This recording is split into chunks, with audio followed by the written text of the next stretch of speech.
وبرکاتہ۔ امید ہے آپ سب لوگ خیریت سے ہوں گے اور کافی عرصے بعد آپ لوگوں سے بات کرنے کا موقع مل رہا ہے۔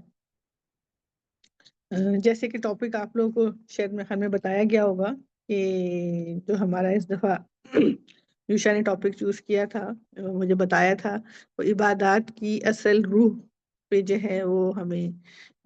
مجھے کہا گیا تھا کہ بلکہ میرا اپنا، چونکہ یہ بہت فیوریٹ ایک ٹاپک ہے اور اس پہ میں بہت زیادہ سوچتی ہوں اور غور و فکر کرتی ہوں، یہ اور بات ہے کہ عمل کی بہت زیادہ کمی رہتی ہے،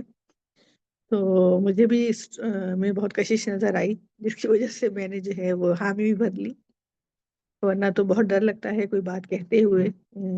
کہ جو کہ عمل سے خالی ہو۔ جو آج کا ہمارا جو ہم بنیادی جس چیز پہ ہم بات کرنا چاہ رہے ہیں کہ جو عبادات ہیں وہ کیا کسی خاص وقت کے لیے ہی ہوتی ہیں یا ان سے ہم جو ہے اپنی زندگی میں ایک ترتیب دے سکتے ہیں ان عبادات کی مدد سے۔ اور عبادات کی جو اصل روح ہے وہ دل کی حاضری، اخلاص اور اللہ سے محبت، یہی چیزیں ہیں جو عبادت کو رسم سے حقیقت میں بدل دیتی ہیں۔ جو بھی آیات تلاوت ہو رہی تھیں، سورہ جمعہ کی آیات تھیں، تو وہ اسی پہلو سے ہی رکھوائی گئی تھی، چنی گئی تھی کہ ان کی تلاوت ہو، کیونکہ ہم نے جو ہے وہ بیسک آج ہم نے دیکھنا ہے کہ عبادات یا جو ہمارے بیسک پلرز ہیں اسلام کے،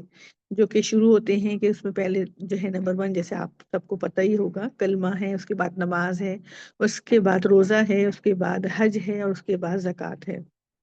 تو یہ بیسیکلی ایک عبادات کا ایک ایسا مجموعہ ہے جو کہ ہماری پوری زندگی پر محیط ہے اور ہماری زندگی کے تمام معاملات اس سے جڑے ہوئے ہیں۔ اگر ان کی حقیقتوں کو ہم جتنا زیادہ ہو، کیونکہ ہم تو اتنے محتاج ہیں، اتنے کمزور ہیں کہ ہم اپنے پوری ایفرٹ لگانے کے باوجود بھی اصل جو ان کا مغز ہے یا اصل جو ان کی روح ہے، وہ تو ساری زندگی اگر ہم اس پہ غور و فکر کرتے رہیں گے تو نئے نئے پہلو اور نئی نئی چیزیں ہمارے سامنے آتی رہیں گی۔ لیکن اگر ہم چاہتے ہیں کہ ہم اللہ کے ان مقرب بندوں میں شامل ہوں جو کہ اللہ کی اس جنت کے حقدار ہیں، کہ جو کہ بڑی خوبصورت اور جو کہ بڑی بہترین بنائی گئی ہے، تو ہمیں ہر لمحہ اپنا جائزہ لینا ہوگا، ہر لمحہ ہمیں دیکھنا ہوگا کہ ہم کہاں کھڑے ہیں اور کہاں نہیں کھڑے ہیں۔ تو ان تمام معاملات جو ہمیں جنت کی طرف لے کر جائیں گے، وہ تمام معاملات کو اللہ نے سمیٹ کر ایک آسان پیرائی میں ہمیں دے دیا ہے، 5 پلرز کی صورت میں۔ تو سب سے پہلا جو ہے وہ کلمہ، ہم دیکھتے ہیں کہ کلمہ ہے کہ لا الہ الا اللہ محمد رسول اللہ۔ ایک شخص جب اسلام میں داخل ہوتا ہے تو وہ سب سے پہلے اللہ کی کبریائی کا، اللہ کی بڑائی کا اقرار کرتا ہے، کیونکہ لازم بات ہے اس نے اس رب کے دین کو ماننا ہے، اس رب کے دین کو اس نے قبول کرنا ہے۔ تو جب وہ دیکھتا ہے، غور و فکر کرتا ہے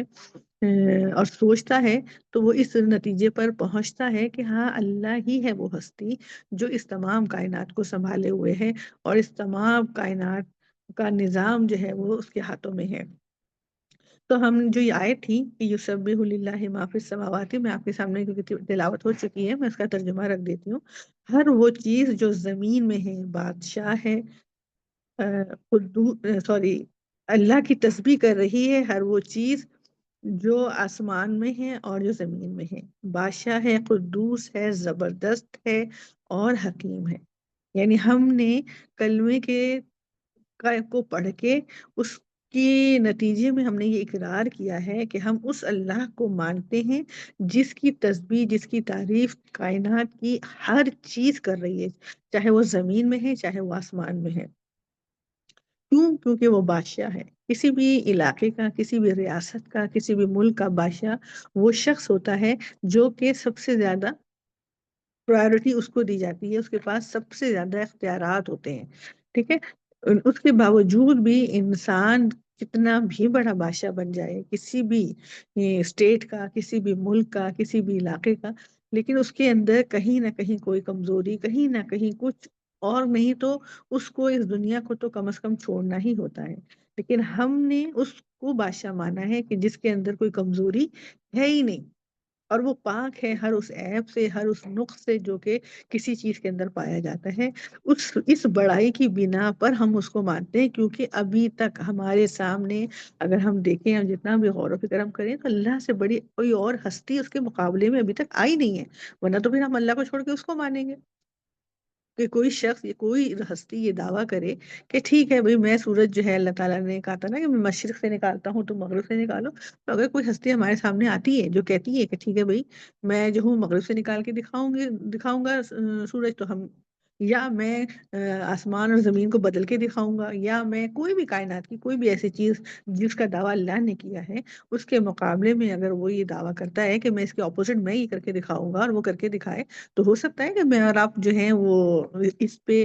مجبور ہوں کہ ہاں ہم سوچیں کہ اللہ سے بڑھ کے بھی کوئی ہستی ہے، لیکن ابھی تک اور آئندہ بھی کوئی ایسی ہستی ہمیں نظر نہیں آتی جو اللہ کے مد مقابل آ سکے۔ تو پھر ہمیں اس اللہ کا حکم ماننا ہے، اس اللہ کی تسبیح کرنی ہے، کیونکہ وہ کون ہے؟ ابھی تک آل ان ون ہے،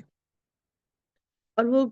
کیا ہے کہ ایک تو بادشاہ ہے، اس کے ہاتھ میں حکمرانی ہے، اس کے ہاتھ میں تمام اختیارات ہیں، اس کے علاوہ قدوس ہے، یعنی وہ بے خطا بادشاہ ہے، وہ دنیا کے بادشاہوں سے اس کا کوئی کمپٹیشن نہیں ہے، وہ ایسا بادشاہ ہے کہ جس کے اندر خطا کی کوئی گنجائش ہی نہیں ہے، اور زبردست ہے۔ تو زبردست ہونے کی مثال جو ہے وہ ہمیں نظر آتی ہے کہ یہ بہترین دنیا اس نے بنائی ہے کہ جس میں ایک ایک چیز کا ایسا خیال رکھا گیا ہے کہ مطلب کسی بھی چیز کو آپ اٹھا لیں، کسی بھی بڑی سے لے کے چھوٹی چیز تک وہ بہترین اپنے طور پر اپنی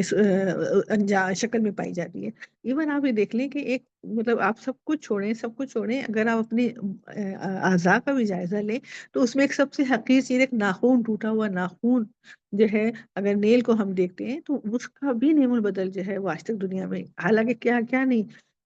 چیز دنیا نے بنائی ہے، کہاں تک چاند تک انسان پہنچ گیا ہے، اور کس کس حقیقت تک پہنچ گیا ہے، لیکن آج تک اللہ کی بنائی ہوئی کسی ایک بھی چیز کا مقابلہ انسان نہیں کر سکا ہے، چاہے اس کے اعضاء ہوں۔ دل آپ دیکھ لیں، دل کا ٹرانسپلانٹ ہو رہا ہے، ہارٹ کا آپ دیکھ لیں، کڈنی کا ٹرانسپلانٹ ہو رہا ہے، آپ دیکھ لیں جن کے دانت ٹوٹ جاتے ہیں وہ نئے دانت لگواتے ہیں، جن کے بال گر جاتے ہیں وہ نئے بال لگواتے ہیں، جن کا کوئی بھی اعضاء جسم کا اگر ایسا ہے جس کا کہ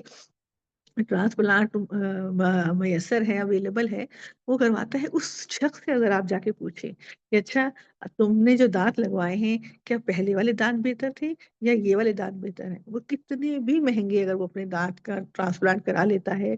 آرٹیفیشل دانت لگا لیتا ہے، لیکن وہ گواہی دے گا اس بات کی کہ اللہ کی کتنی بڑی نعمت تھی میرے پاس اور میں نے اس کی قدر نہیں کی۔ گردے جن کے ہیں اور جن کے گردے واش ہو رہے ہیں، آپ کبھی جا کے ان سے پوچھیں، ہو سکتا ہے کہ آپ کو کبھی موقع ملا ہو تو انہوں نے وہ بتائیں گے آپ کو کہ یہ اتنی بڑی نعمت تھی اللہ تعالیٰ کی، اور ہمیں دنیا کی بہترین مشینیں جو ہیں وہ ہمارا ڈائلسس کر رہی ہیں، لیکن ہم وہ بات نہیں ہے جو اللہ کی دی ہوئے نظام میں تھی، جن کے یورین بیگ لگے ہوئے ہیں، اگر ہم ان کو دیکھتے ہیں، کسی بھی چیز کو آپ اٹھا کے دیکھ لیں، زبان کا ذائقہ ذرا سا خراب ہو جائے، دنیا کی کوئی طاقت اس ذائقے کو واپس نہیں لا کے دے سکتی۔ تو اس ایسی بہترین مالک کی بنائی ہوئی یہ دنیا ہے کہ جس میں کسی قسم کا کوئی، یعنی زبردست دنیا اللہ تعالیٰ نے بنائی ہے، اور حکیم ہے، اس میں اس کی حکمت، اس تمام چیزوں میں، اس زبردست ہونے میں اس کی حکمت جو ہے وہ نظر آتی ہے، اور اس کی حکمت کے آگے ہم کچھ بول نہیں سکتے، ہم نہیں کہہ سکتے کہ اللہ تعالیٰ ہم نے رات کیوں بنائی، دن بنایا ہوتا خالی، یا کوئی کہے گا کہ اللہ تعالیٰ آپ نے دن کیوں بنایا، صرف رات بنائی ہوتی، ہم سوتے رہتے اور ہم آرام کرتے، ٹھیک ہے۔ کوئی کہتا ہے کہ اللہ تو نے مجھے لمبا کیوں بنایا، کوئی کہتا ہے اللہ تو نے مجھے چھوٹا کیوں بنایا، کسی نے کہا کہ اللہ مجھے گورا کیوں بنایا، کسی نے کہا کہ مجھے کالا کیوں بنایا، یعنی ہم اللہ کی حکمت کے آگے اسپیچ لیس ہیں، ہم کچھ نہیں بول سکتے، اس کی حکمت ہے، اس نے جس کو جیسا بنایا بہترین بنایا۔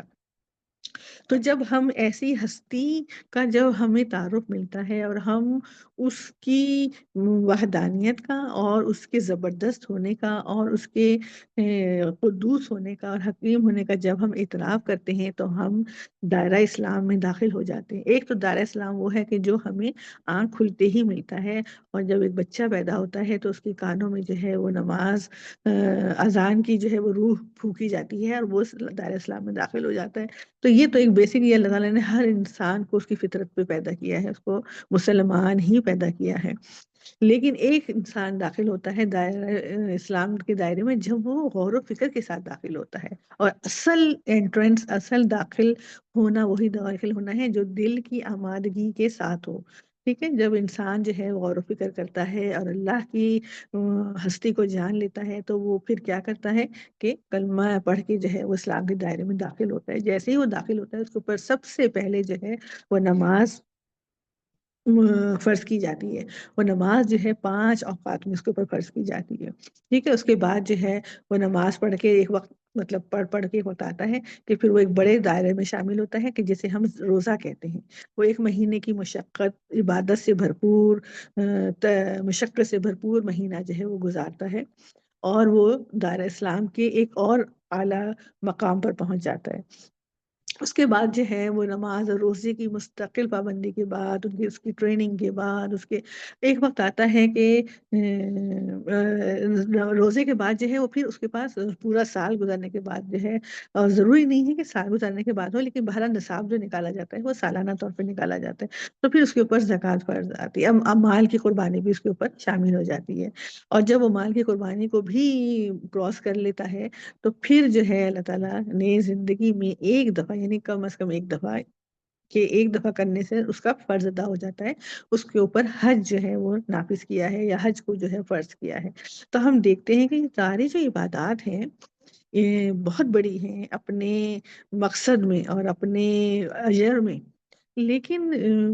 یہ میرا ایک اپنا ذاتی کہہ لیں آپ مشاہدہ ہے، جس کو کہ میں نے قرآن اور احادیث کی روشنی میں بھی میں نے اس پہ غور و فکر کیا ہے، اور ایسے لوگوں سے بھی میں نے ڈسکس کیا ہے کہ مطلب میرے ذہن میں یہ چیز سوالات اٹھتے تھے، تو میں چاہتی تھی کہ ان کے لیے جو ہے نا وہ میں مطلب کچھ وہ کروں، ان تسلی مجھے ہو کہ بھئی ٹھیک ہے، جو میں سوچ رہی ہوں وہ صحیح ہے کہ نہیں ہے۔ تو مجھے کیا لگا کہ ہم جو ہیں وہ کیا کرتے ہیں کہ ہم ایسی ان عبادات کے پیچھے ہم اپنی پوری زندگی جو ہے نا وہ ہم گھومتے رہتے ہیں، اور ہم سمجھتے ہیں کہ یہی ہماری زندگی کا اصل مقصد ہے۔ ایک سیکنڈ مجھے دیجیے،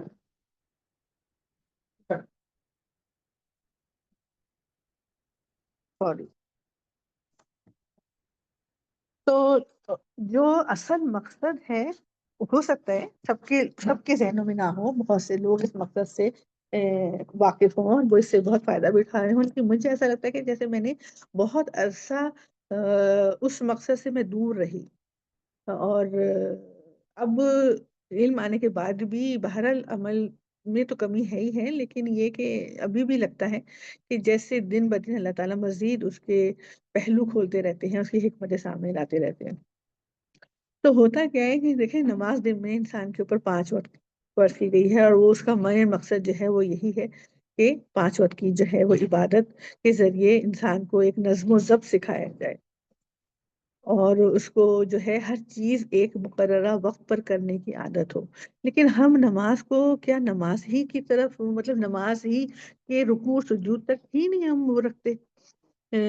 باؤنڈ رکھتے کہ اچھا بس نماز پڑھنی ہے، اور اس میں جو ہے وہ ہمارا دوپٹہ ادھر سے ادھر نہ ہو جائے، ہمارا رکوع اور سجود میں کوئی کمی نہ رہ جائے، ہماری تلاوت جو ہے وہ صحیح ہو۔ یہ بھی عبادت کی روح ہے، یہ بھی نماز کی روح ہے، لیکن اصل روح جو ہے نماز کی، وہ ہمیں یہ سکھاتی ہے، وہ ہمیں یہ ٹریننگ دیتی ہے کہ ہم جو ہیں، ایک تو یہ کہ اپنی زندگی میں نظم و ضبط کے پابند ہوں، ہمیں ہمارے اٹھنے کا ٹائم، ہمارے سونے کا ٹائم، ہمارے کھانے کا ٹائم، ہماری تمام چیزوں کا جو ہے ٹائم جو ہے وہ مقرر ہو، اور ہم اس کے مطابق جو ہے نا ایک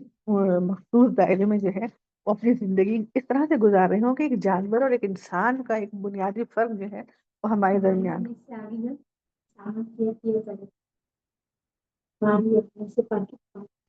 اور جو ہے وہ اس کے علاوہ جو ہے وہ نماز میں آپ یہ دیکھیے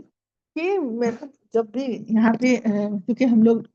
دبئی میں ہوتے ہیں تو یہاں پہ ایک بہت بہترین موقع ہمیں ملتا ہے کہ ہم مسجدوں میں بڑی آسانی سے جا کے جو ہے نا وہ ہمیں عبادت، بنسبت پاکستان کی، کہ پاکستان میں مسجدوں میں ہر جگہ لیڈیز کا انتظام نہیں ہوتا، اور ہوتا ہے تو وہ کافی دور دور ہوتی ہیں، جبکہ یہاں پہ جو ہے وہ اس چیز کا اہتمام بہت زیادہ کیا جاتا ہے کہ خواتین جو ہیں وہ مسجدوں میں جا سکیں۔ تو میں جب مسجدوں میں جاتی تھی تو میں دیکھتی تھی کہ عورتیں جو ہیں وہ جگہ کے اوپر لڑ رہی ہیں کہ مطلب میں پہلے آئی تھی، میں یہاں پر مطلب میری سامان رکھا تھا، مجھے یہاں بیٹھنا ہے، یا مطلب بچے اگر رو رہے ہیں تو اس کے اوپر بہت زیادہ ناراضگی کا اظہار کرنا، یعنی کچھ سب پہ ضروری نہیں کہ اپلائی ہوتا ہو، میں میجورٹی کی بات کر رہی ہوں۔ اسی طرح مردوں پہ بھی سننے کو ملتا تھا کہ جو لوگ پہلے آ جاتے ہیں وہ اس بات کے اوپر بڑا ناراض ہوتے ہیں کہ جی ہمیں سب اول صف میں جگہ کیوں نہیں ملی، یا چھوٹے بچے اگر نماز میں آ کے کھڑے ہو گئے آگے تو ان کو ہٹاتے تھے کہ آپ لوگ جو ہیں وہ پیچھے جائیں۔ تو یہ چیزیں جو ہیں یہ اپنی جگہ ٹھیک ہے، اول نماز صف اول کی اپنی اہمیت ہے، تمام چیزوں کی اپنی اہمیت ہے، لیکن اللہ تعالیٰ نے واضح طور پہ یہ فرمایا ہے کہ میرا بندہ جو ہے وہ خانہ کعبہ سے زیادہ محترم ہے۔ آپ کیا مجھے اگر نماز مسجد میں اگر جگہ ملی یا کسی بھی جگہ لے لی تو کیا میں قربانی نہیں دے سکتی؟ کہ ٹھیک ہے کوئی مسئلہ نہیں ہے، اجر تو اللہ نے دینا ہے، نہ اس جگہ نے دینا ہے نہ اس بندے نے دینا ہے، اللہ تو مجھے دیکھ رہا ہے، لیکن میرے لیے اس نماز سے زیادہ میرا وہ بندہ میرے لیے محترم ہے، تو کیا میں اس کی خاطر یہ قربانی نہیں دے سکتی؟ لیکن اس جذبے کی کمی ہمیں بہت زیادہ اپنے اندر محسوس ہوتی ہے کہ ہم جو ہے وہ عبادت کو اتنا زیادہ وہ لے لیتے ہیں کہ سمجھتے ہیں، جبکہ عبادت کی حقیقت اس سے زیادہ کچھ بھی نہیں ہے، کہ وہ آپ کو بندے سے ایک کنیکشن اس عبادت کے ذریعے جو اللہ تعالیٰ پیدا کرنا چاہتا ہے، ہم اس کنیکشن کو پیچھے کر دیتے ہیں اور عبادت کو ہم پکڑ کے بیٹھ جاتے ہیں۔ آپ دیکھیے کہ مطلب کبھی اتفاقاً ایسا ہوتا ہے کہ اگر میں اپنے بچوں کے ساتھ کہیں باہر گئی ہوں اور پارکنگ میں اگر ہمیں مطلب یہاں پہ رش چونکہ کافی ہوتا ہے، پارکنگ کا مسئلہ ہوتا ہے، تو پارکنگ آپ کو کہیں ملی اور آپ نے کھڑی کرنی چاہیے اور کسی اور نے آ کے لگا دی، اب اس پہ جو ہے وہ میرے بیٹے صاحب جو ہے وہ بہت گرم، یہ تو میری مطلب پارکنگ تھی، اور اس سے مطلب بحث میں بھی بعض دفعہ اتر آتے ہیں کہ اور لوگ بھی، اور ایسا ہوتا ہے بہت زیادہ۔ میں نے مطلب پہلے تو میں اس روح تک پہنچی نہیں تھی تو مجھے بھی اس پہ کوئی وہ اعتراض نہیں تھا، اور مجھے تھا کہ ٹھیک بات ہے، لیکن ایک دن جب میں نے اس کے اوپر غور کیا تو مجھے یہ ہوا کہ کیا ہوا اگر اس شخص نے پارکنگ لے لی تو میرا بھائی ہی ہے نا، یہ میری بہن ہی ہے نا، اسلامی بہن ہے میری، مسلمان بہن ہے، کوئی بات نہیں، کیا میں یہ اتنی بھی قربانی نہیں دے سکتی؟ ایک پارکنگ کی قربانی میں نہیں دے سکتی کیا؟ کہ سپر مارکیٹ میں گئے، کہیں سیل لگی ہوئی ہے، کہیں آفر لگی ہوئی ہے، تو ہم جو ہے وہ کوشش ہماری یہی ہوتی ہے کہ فٹافٹ وہ چیز جو ہے وہ ہمیں مل جائے اور ہم پہلے پہنچ جائیں، ہم لے لیں، ٹھیک ہے آپ نے کوشش کی، آپ کو اللہ نے اس کا حق دیا ہے، آپ نے ایفرٹ کیا، آپ نے لے لی، لیکن اگر کسی اور نے وہ چیز اٹھا لی ہے، لے لی، تو ہم کیوں اپنے آپ کو اس کے اوپر وہ نہیں کرتے، ابھارتے اپنے نفس کو کہ کوئی بات نہیں ہے، میرے بہن بھائی کی ہے نا، کوئی اس نے اگر وہ چیز لے لیا، اس کو مل گئی، تو ہم کہتے ہیں نا میں پہلے چلی جاتی تو مجھے مل جاتی، کوئی مسئلہ نہیں ہے، ہم نیت یہ رکھیں کہ ٹھیک ہے مجھے ملتی، میرے نصیب میں ہوتی تو مل جاتی، کسی بہن بھائی کو مل گئی وہ چیز، تو ہمیں وہ خوشی اس چیز، اس اچھے سوٹ، اس اچھے جوتے کو لینے کی نسبت اس کی زیادہ خوشی ہوگی، کبھی ہم اس خوشی کو اگر محسوس کریں، جن لوگوں نے کیا ہوگا ان کو پتا ہوگا کہ جب وہ اللہ کے لیے قربانی دیتے ہیں نا، اپنے بندے کے لیے، اپنے بھائی بہن بھائی کے لیے، کسی کے لیے، تو کتنی خوشی محسوس ہوتی ہے اس بات کی۔ تو عبادت جو ہے وہ اسی طرح اگر ہم دیکھتے ہیں کہ نماز کے علاوہ اگر ہم دیکھیں رمضان کے روزے میں بھی، کہ اس پورے روزے میں پورے مہینے کی ٹریننگ ہے کیا؟ وہ ٹریننگ صرف یہ ہے، کیا کرنا ہے آپ نے، کہ ایک تو یہ چیز کہ اللہ نے آپ کو اجازت دی ہے، جو حرام چیزیں ہیں وہ تو آپ لازمت ہے نہیں کھا سکتے، لیکن جو حلال چیزیں ہیں وہ آپ پورا مہینہ کھاتے ہیں، پورا سال کھاتے ہیں، اور ہر چیز کی آپ کو اجازت ہے، لیکن رمضان کے مہینے میں کیا ہوتا ہے کہ اس چیز سے بھی اللہ تعالیٰ روک دیتے ہیں کہ یہ کھانا تمہارے لیے اتنے بجے سے لے کے اتنے بجے تک ایک طرح سے حرام ہی ہے نا، منع ہی ہے نا، کہ ہمیں نہیں کھانا وہ، تو کیا ٹریننگ ہے اس کے پیچھے، کہ اپنا حق ہوتے ہوئے بھی چھوڑ دینا اپنے بہن بھائی کے لیے، کہ آپ کو پتا ہے کہ آپ کا یہ حق ہے، یہ چیز آپ کو ملتی، یا یہ کوئی بھی چیز ایسی، لیکن آپ نے اپنے بھائی کے لیے چھوڑ دی، کیونکہ آپ کو پتا ہے کہ میرا جو ہے وہ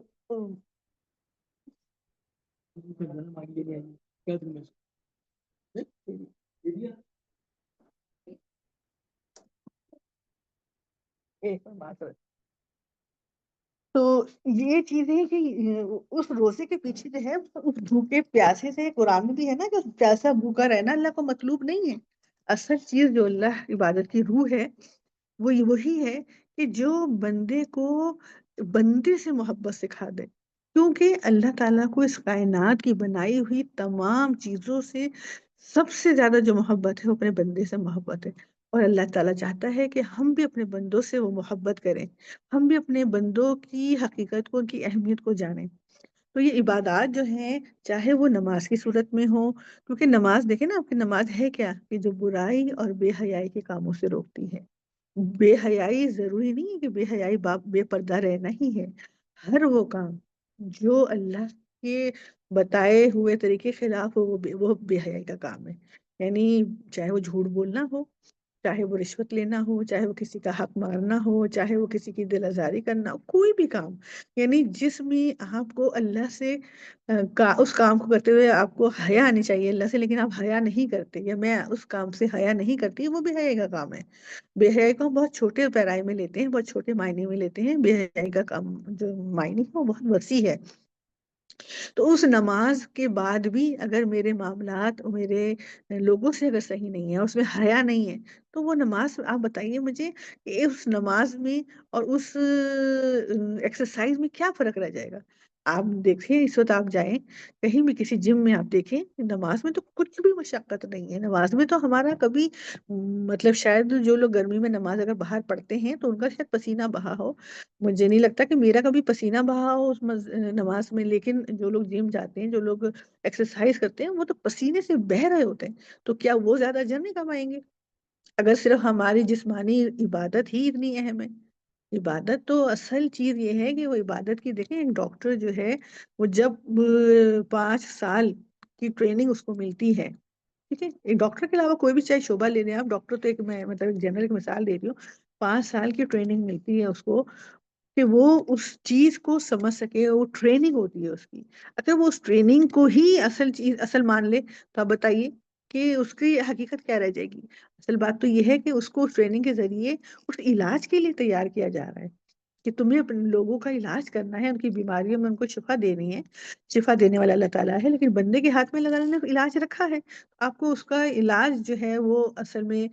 کرنا ہے۔ لیکن انسان بس ٹریننگ ہی کرتا رہے، ٹریننگ ہی کرتا رہے، ٹریننگ ہی کرتا رہے، تو آپ مجھے بتائیے کہ آپ کیا کہیں گے ایسے شخص کو؟ اگر کوئی شخص جو ہے وہ ٹیچر بننا چاہتا ہے، وہ ٹیچر ٹریننگ لیتا ہے، وہ کتنے سال ٹیچر ٹریننگ لے گا؟ آپ بتائیے، 1 سال، 2 سال، 4 سال، 5 سال، اگر وہ زندگی بھر ٹریننگ ہی لیتا رہے گا تو آپ کیا کہیں گے اس شخص کو؟ آپ یہ کہیں گے یار کہ یہ بیکار شخص ہے، ساری زندگی ہو گئی اس کو ٹریننگ لیتے ہوئے، لیکن یہ اس کا جو ہے کہ کسی اس پہ تو یہ مطلب یہ ڈاکٹر تو نہیں بن سکا، یہ ٹیچر تو نہیں بن سکا، یہ نرس تو نہیں بن سکا، یہ پائلٹ تو نہیں بن سکا، ہے نا؟ تو اسی طرح ایک انسان کی بھی مثال اسی طرح ہی ہے۔ یہ اور بات ہے کہ انسان کی جو زندگی کی ٹریننگز ہیں وہ ایک لمٹ رکھتی ہیں، لیکن جو اللہ کی ٹریننگ ہے وہ انسان کی آخری سانس تک اس کے ساتھ جائیں گی، لیکن ان کی بھی لمٹ تو ہے نا۔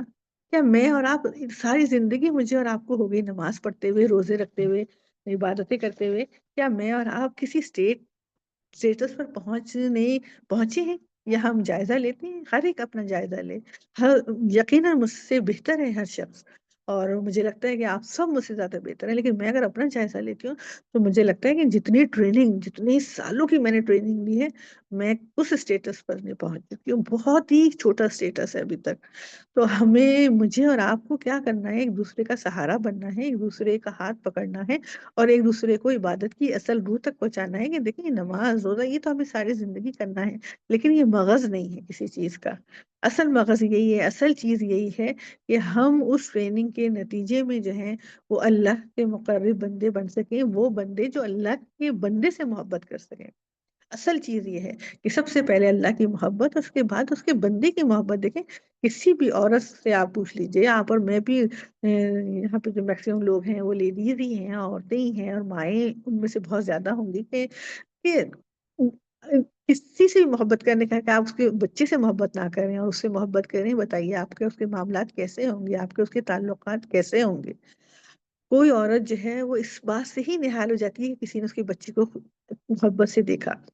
کوئی بھی عورت اس بات سے ہی خوش ہو جاتی ہے کہ کسی نے اس کے بچے کو کوئی تحفہ دیا، کوئی ٹافی دی، کوئی چاکلیٹ دی، کوئی بھی چھوٹا سا ٹوائے دے دیا، یعنی ہم نہال ہو جاتے ہیں کہ کسی نے ہمارے بچے کو شفقت سے دیکھا، شفقت سے اس کے اوپر ہاتھ پھیرا یا اس کو پیار کیا۔ تو میرا اللہ جو ہے وہ اس سے کئی گنا، لاکھوں گنا زیادہ خوش ہوتا ہے جب وہ دیکھتا ہے کہ میرے بندے پہ میرے کسی بندے نے جو ہے وہ محبت سے اس کو دیکھا، محبت سے اس کو تحفہ دیا، محبت سے اس کو کھانا کھلایا، محبت سے اس کو اس کی ضرورت پوری کی، اس کی تکلیف میں اس کے کام آیا۔ تو مطلب ہمارا اصل جو زندگی کا مقصد ہے، ہماری جو اصل عبادت کا مقصد ہے، ہم وہ ہے اللہ کو خوش کرنا، اور میرا اللہ خوش ہی جب ہوتا ہے جب اس کے بندے کو خوش کیا جائے، جب اس کے بندے سے محبت کی جائے۔ تو اس کے علاوہ جو ہے وہ زکوٰۃ میں بھی آپ دیکھیے کہ اللہ تعالیٰ نے کیا رکھا ہے، اس کی ٹریننگ کیا ہے زکوٰۃ کی، کہ اپنے مال میں سے دوسرے کو دو جو ضرورت مند ہو، اور اس کو فرض کیا گیا ہے، یہ نہیں ہے کہ آپشن دیا گیا، آپشن تو جو ہے وہ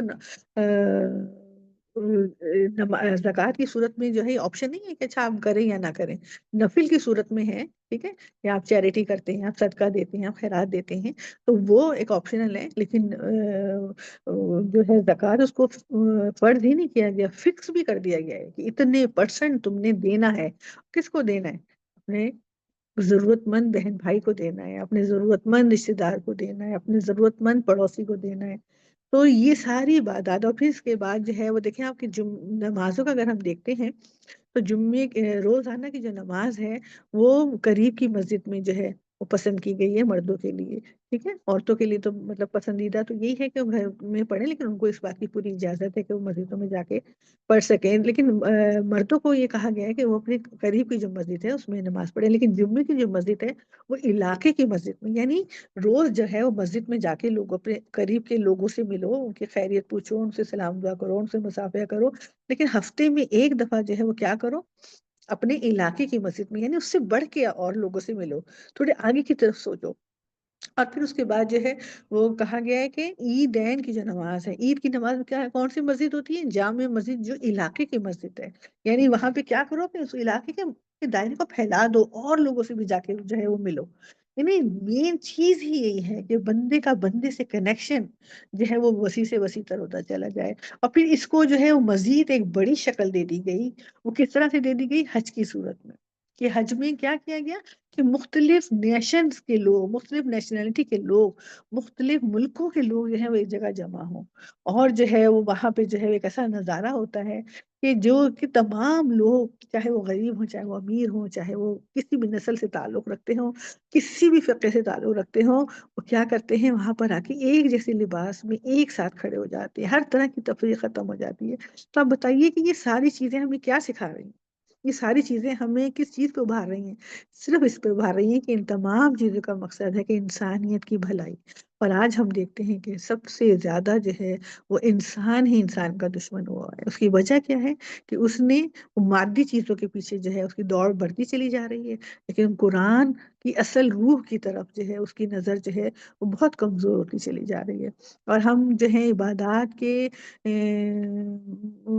ایسا کمبل اپنے اوپر لپیٹ لیتے ہیں، اور ہم سمجھتے ہیں کہ بس دیکھیے، جس کی ہمیں داڑھی بڑی نظر آتی ہے ہم کہتے ہیں کتنا بارش آدمی ہے، جس کے ماتھے پہ ہمیں نماز کا نشان نظر آتا ہے تو ہم کہتے ہیں کتنا نیک آدمی ہے، اور یقیناً ہوگا، یہ کوئی ایسی چیز نہیں ہے کہ جو غلط ہے یا جسے منع کیا گیا، یہ ہمارے دین کا حصہ ہے، ہماری شریعت کا حصہ ہے، لیکن اصل بات یہ ہے کہ مجھے اور آپ کو تو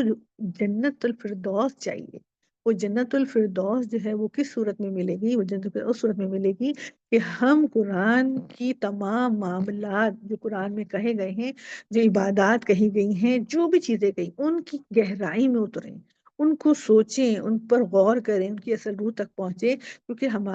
میرا اور آپ کا جو ٹارگٹ ہے، میرا اور آپ کا جو نصب العین ہے وہ بہت بڑا ہے۔ وہ جنت الفردوس کوئی چھوٹی چیز نہیں ہے کہ وہ بس یہ نمازوں میں مل جائے گی، اور ہمیں قرآن پڑھنے سے مل جائے گی، اور ہمیں جو ہے وہ روزہ رکھنے سے مل جائے گی، نہیں، وہ ہمیں ان تمام چیزوں کی ٹریننگ جو ہم لیں گے۔ ایک ڈاکٹر کو دیکھیں فیس جب بھی ملتی ہے، ایک ڈاکٹر کو اس کا صلہ جب بھی ملتا ہے جب وہ علاج کرتا ہے، ٹریننگ کا صلہ اس کو کچھ نہیں ملتا۔ ایک ٹیچر کتنے بھی بی ایڈ کی ایگزام دے دے، ایم ایڈ کی ایگزام دے دے، اس کو اسٹیٹس کب ملتا ہے، اس کو رزلٹ کب ملتا ہے؟ جب وہ کسی اسکول میں جا کے بچوں کو پڑھاتا ہے، یا وہ کسی کالج میں لیکچرار بنتا ہے، یا وہ کسی یونیورسٹی میں جا کے جو ہے وہ اپنے لیکچر دیتا ہے نا؟ تو اسی طرح ایک مسلمان کا بھی معاملہ ہے۔ اب وہ کیا، اگر ایک ڈاکٹر نے ٹریننگ لی تو وہ ٹریننگ اس کی ضائع تو نہیں گئی؟ اگر وہ نہیں بھی پریکٹس کرتا، وہ ٹریننگ اس کے ساتھ ہی رہے گی، لیکن اس کو اس کا پھل نہیں دے گی، وہ اس کا رزلٹ نہیں دے گی جب تک کہ اس کو اپنے ڈاکٹر کی ٹریننگ کو جب تک کہ وہ استعمال نہیں کرے گا۔ کوئی بھی ڈاکٹر دیکھیں گھر میں بیٹھا ہوا ہوگا، آپ نے کبھی دیکھا کسی ڈاکٹر کے، آپ کسی گھر گئی ہو، آپ نے کہا جی آپ ڈاکٹر ہیں، یہ لیں جی آپ فیس لے لیں کیونکہ آپ نے اتنا پڑھا ہے؟ کبھی بھی کوئی ہے آپ کے سامنے کوئی ایسی مثال؟ آپ کو کوئی ایسی مثال نہیں ملے گی۔ ہاں، آپ کسی کلینک میں جائیں، وہاں پہ آپ کے ڈاکٹر کو بے شک آپ کو دوائی نہ دے، صرف کنسلٹیشن کی وہ پیسے لے لے گا اور آپ دیں گے اس کو، کیونکہ آپ کو پتہ ہے کہ اب یہ پریکٹیکل کام کر رہا ہے. تو ہم کیا سمجھتے ہیں کہ ہم یہ نمازیں پڑھ پڑھ کے اور ہم یہ روزے رکھ رکھ کے کیا ہم وہ اس اجر کو پہنچ جائیں گے جو اصل اجر ہمیں مطلوب ہے؟ بے شک وہ ہمارا اجر ضائع نہیں جائے گا، ہمیں نمازوں کا، ہمیں عبادات کا، تمام چیزوں کا اجر ملے گا، لیکن وہ اجر اسی حساب سے ہی ہوگا جتنی ہم نے کوشش کی ہوگی. تو ہمیں جو ہے وہ ضرور اس بات کا ہمیں جائزہ لینا ہے کہ ہم جو بھی عبادات کرتے ہیں اس عبادات کے نتیجے میں کیا ہم ویسی پرسنالٹی بن بھی رہے ہیں کہ نہیں بن رہے ہیں. اور اس کو جانچنے کا اور اس کو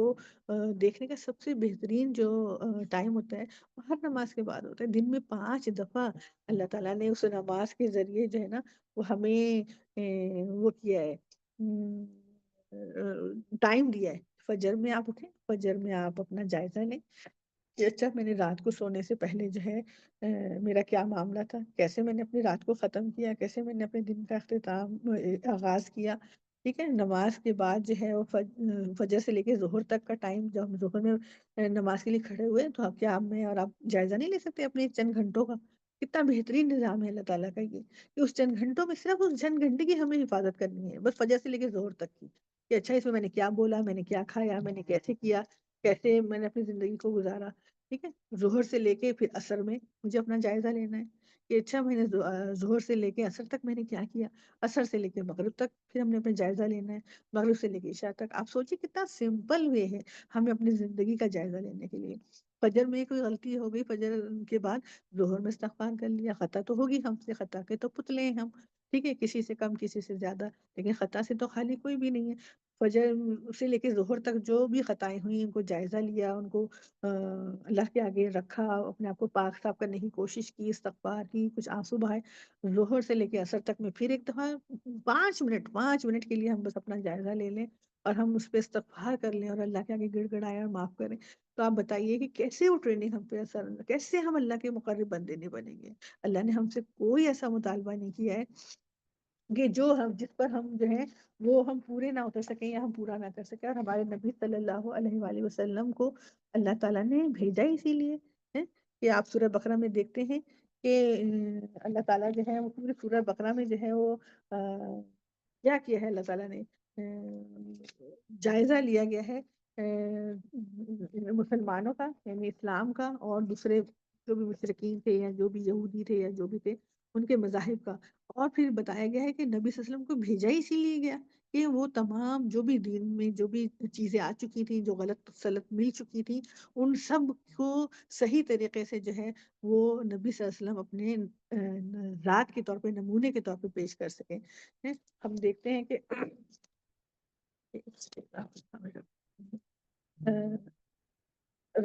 جو تھے بعثت رسول جو ہے اس کی حکمت کیا ہے کہ میں آپ کے سامنے خالی ترجمہ رکھ دیتی ہوں کہ وہی ہے جس نے امیوں کے اندر ایک رسول خود انہی میں اٹھایا جو انہیں اس کی آیات سناتا ہے، ان کی زندگی سنوارتا ہے اور ان کو کتاب اور حکمت کی تعلیم دیتا ہے، حالانکہ اس سے پہلے وہ کھلی گمراہی میں پڑے ہوئے تھے. اور اس رسول کی بوسط ان دوسرے لوگوں کے لیے بھی ہے جو ابھی ان سے ملے نہیں ہیں. اللہ زبردست اور حکیم ہے. ٹھیک ہے، کیا ہے نبی صلی اللہ علیہ وسلم کی زندگی کا مقصد؟ کہ ان کو پہلے تو ان کی آیات سنائے اور ان کی زندگی سنوارے اور ان کو کتاب اور حکمت کی تعلیم دے. تو نبی صلی اللہ علیہ وسلم کو بھی صرف اسی لیے ہی دنیا میں اتارا گیا کہ وہ کیا کریں، آنے والی جو بھی قوم ہوگی، جو بھی نسلیں ہوں گی رہتی دنیا تک، ان کے لیے ایک نمونہ بنایا گیا. اور اس کے لیے، اس نمونے کے لیے آپ دیکھیے کہ ایک انسان کو ہی چنا گیا. نبی صلی اللہ علیہ وسلم جو تھے وہ ایک انسان تھے، ایک بشر تھے. یعنی ہم یہ کہہ ہی نہیں سکیں کہ یہ اللہ تعالیٰ وہ تو نبی تھے انہوں نے یہ کام کر لیا اور ہم نہیں کر سکتے. اور اس نبی کو امی بنایا، یعنی ہم یہ کہہ ہی نہیں سکتے کہ اللہ تعالیٰ ہمارے پاس تو یہ تعلیم نہیں تھی، ہمارے پاس تو یہ علم نہیں تھا، یا ہم اس قابل نہیں تھے. ایک امی شخص کو نبی بنا دیا گیا، وہ اپنے نبی کے درجے پر پہنچ گیا. تو کیا میں اور آپ ایک مسلمان کے درجے پر نہیں پہنچ سکتے؟ میرا اور آپ کا تو اصل مشن ہی ہونا چاہیے کہ ہم نبی صلی اللہ علیہ وسلم کے ہر اس اسوے کی پیروی کریں، ہر اس اسوے کو بلا شک و شبے کے مانیں کہ جو انہوں نے ہمیں کر کے دکھایا. اور ان کی زندگی بھری پڑی ہے ایسی چیزوں سے کہ جس میں انہوں نے اپنے، یعنی ایک بے شمار واقعات ہیں جس میں جو سب سے مشہور واقعہ جو ہم بچپن سے سنتے آئے ہیں کہ وہ عورت کا واقعہ.